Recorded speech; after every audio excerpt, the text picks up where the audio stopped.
कोई प्रश्न शेष नहीं है, बस आपकी शरण में, आपकी शरण में ले लीजिए, हमें और कुछ नहीं, सिर्फ आपकी शरण चाहिए। सारे प्रश्न आपको देकर समाप्त हो गए, उनमें कोई इच्छा शेष नहीं, बस शरण प्राप्त कर लीजिए। आप इसके बाद हमसे मिली यहाँ से। किसी को भौतिक प्रश्न? गुरुजी मुझे अपनी शरण में ले लीजिए। हम बात करेंगे।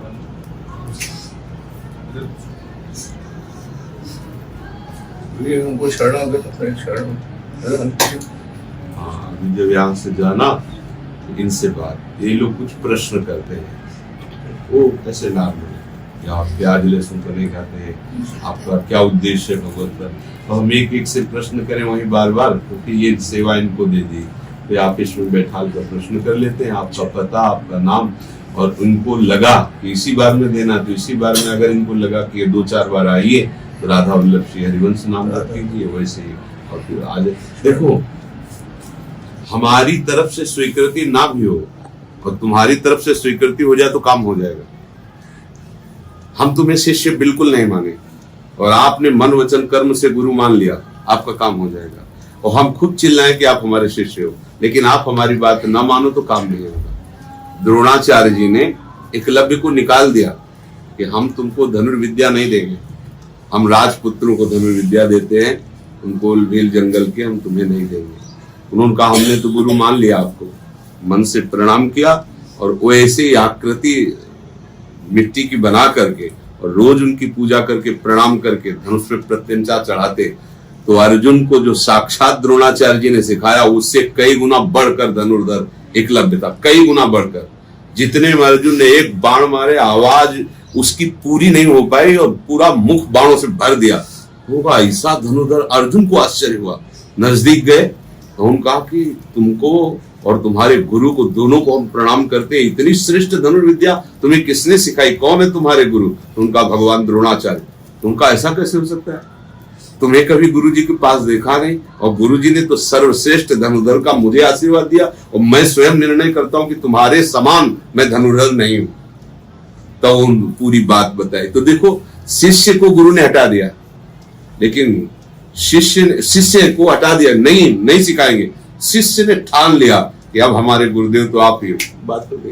क्योंकि गुरु सच्चिदानंद तत्व है, मनुष्य भेष में भरे है पर वो सच्चिदानंद तत्व है। अगर गुरु का वर्ण तुम कर लो तो दीक्षा कभी भी मिले तुम्हारी बात हो गई। नहीं तो कितने ऐसे दीक्षा लेकर के भी परमार्थ विहीन जीवन व्यतीत कर रहे, तो क्या हुआ? उनको लगता है हम गुरुमंत्र, और अपराध बनता है। दीक्षा लेकर के मनमानी भोजन, मनमानी आचरण, मनमानी गंदी बातें, तो वो और मतलब दूषित हो जाता है। कम से कम जैसे आज आप दीक्षा के लिए बोल रहे हैं, तो अब तक जैसे जो भी गलतियां हुई, दीक्षा लेते ही नया जन्म होता है और उधर का सब क्राश लग जाता है। अब जो जानबूझकर फिर करोगे तो जो क्राश लगा तो प्लस में आ जाएगा, वो जुड़ जाएगा। अगर घोर पापी हो रहा भी निश्चय कर ले कि बस प्रभु मैं आपके सब माफ कर देंगे, उनका स्वभाव है। अपिचेत्सु दुराचारो भजते माम अनन्य भाग साधुरिव समंतव्या सम्यक व्यवसिता। ऐसा भगवान कह रहे, महान दुराचारी हो पर उसने सम्यक बुद्धि से निश्चय कर लिया कि भगवान के सिवा हमारा कल्याण कोई नहीं कर सकता, अब भगवान के सिवा मेरा कोई नहीं, तो भगवान कह रहे मैं उसे साधु बना देता हूं। और ऐसे उदाहरण इतिहास में कि बड़े बड़े हिंसक, चोर, व्यभिचारी भगवान के महान भक्त ब्रह्म ऋषि बन गए, वाल्मीकि भय ब्रह्म समाना।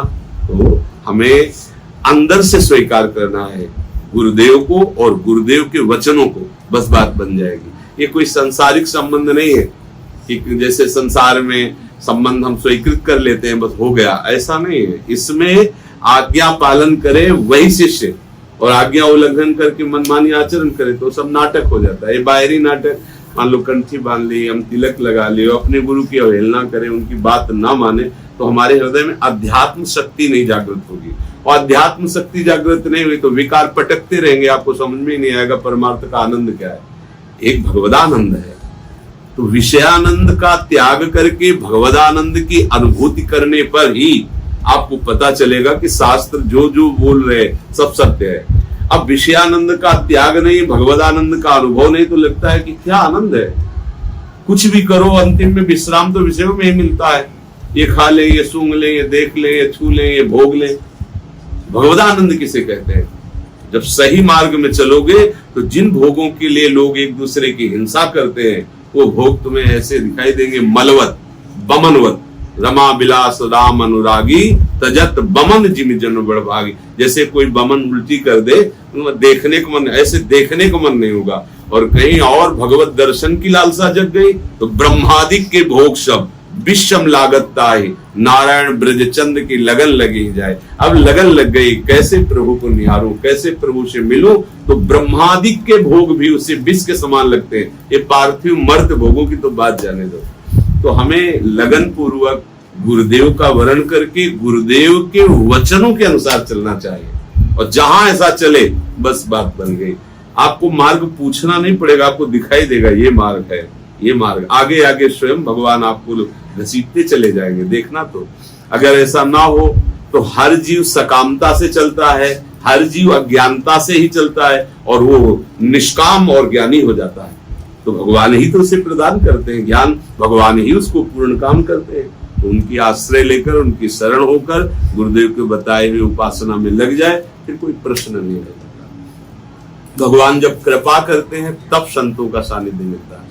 जैसे आप लोग सामने बैठे हो तो ऐसे नहीं बैठे हो, ये प्रभु कृपा करके आपको प्रेरित किए, आप आए।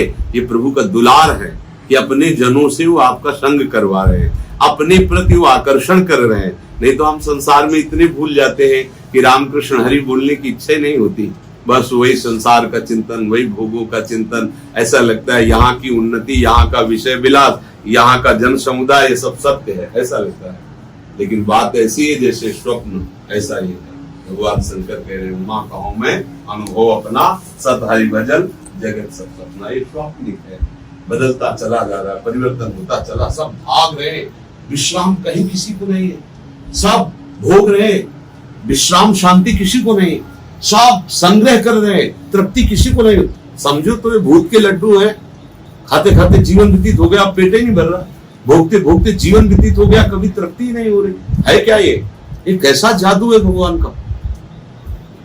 प्रवाह चल रहा है, कुछ मरने के प्रवाह में, कुछ जन्मने के प्रवाह में, कुछ मरने जा रहे हैं, कुछ जन्मने जा रहे हैं। कैसा प्रवाह चल रहा है माया का। जब इसका चिंतन करो तो भय लगता है कि अरे कैसा है, कैसा संसार। कहीं कोई काट रहा है, कहीं कोई पूज रहा है, कहीं कुछ मंगल हो रहा है, कहीं घोर अमंगल हो। कैसा है माया का प्रवाह चल रहा है। तभी मन घूमता है, ऐसी माया से प्रभु मुझे बचा लो अब अपनी शरण में। अब ये दुख में संसार पुनः मुझे जन्म लेकर के इसमें ना आना पड़े, ऐसा